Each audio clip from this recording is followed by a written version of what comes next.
We are close to finish a case of a total retinal detachment after a trauma with choroidal detachment, but when we are going to perform the laser, we see and feel that the laser tip is a little bit loose. With a forceps, we check that the metallic tip is disconnected from the rest of the laser probe, exposing the laser optical fiber. As we can see, the optical fiber of the laser is extremely flexible, what makes it impossible inside the eye to aim at the point where we would like to perform the photocoagulation without the metallic tip. While waiting, suddenly I was surprised by one of the assistants who informed me that this was the last laser probe. As we had too many surgeries this week, there was no time to perform the stock replenishment. So, in order to be able to finish the surgery, we decided to use a 23 gauge cannula to rebuild the laser probe. As you can see, there is a lack of stability of the optical fiber, so we have to find something to make it steady and firm inside the cannula. In this case, we decided to use the silicone tubing of the vitrectomy handpiece.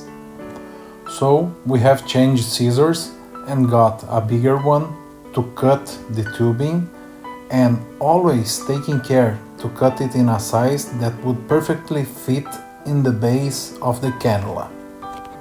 Then we reconnect the vitrectomy tubing and check if everything is still working properly. So, what is our next stage? Now we get a 25 gauge needle and cross it through the piece of silicone tube which we have cut from the vitrectomy hand probe. As you could already imagine, now the same needle will help us as a guide to cross the optical fiber through the silicone tube, since crossing it by itself it would be impossible. This step might be a little bit tricky, so if like me you have some issues doing it, use the microscope to put the fiber inside the needle. Now that we have already done it, what are we going to do? Yes, we are going to take out our guide needle since we have crossed the optical fiber through the piece of silicone tube. Once we have removed it, it's time to get the optical fiber and insert it in the cannula.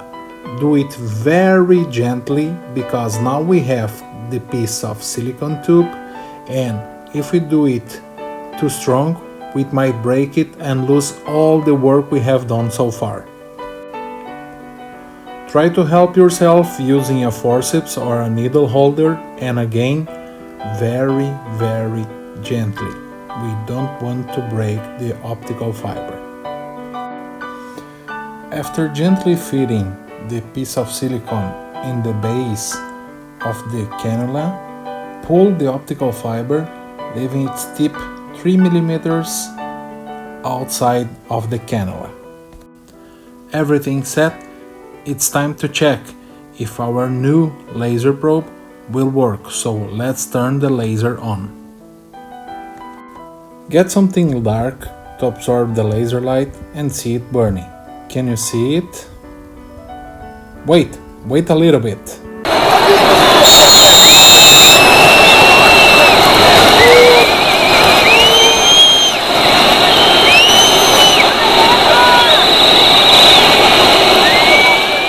It seems the judges don't believe the efficacy of our new laser probe and want to check it.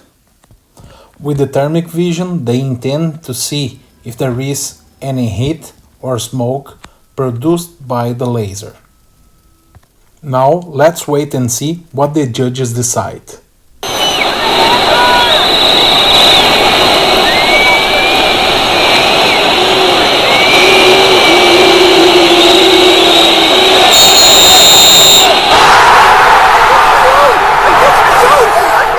For the glory and happiness of our fans, the judges have decided that our new laser probe is efficient.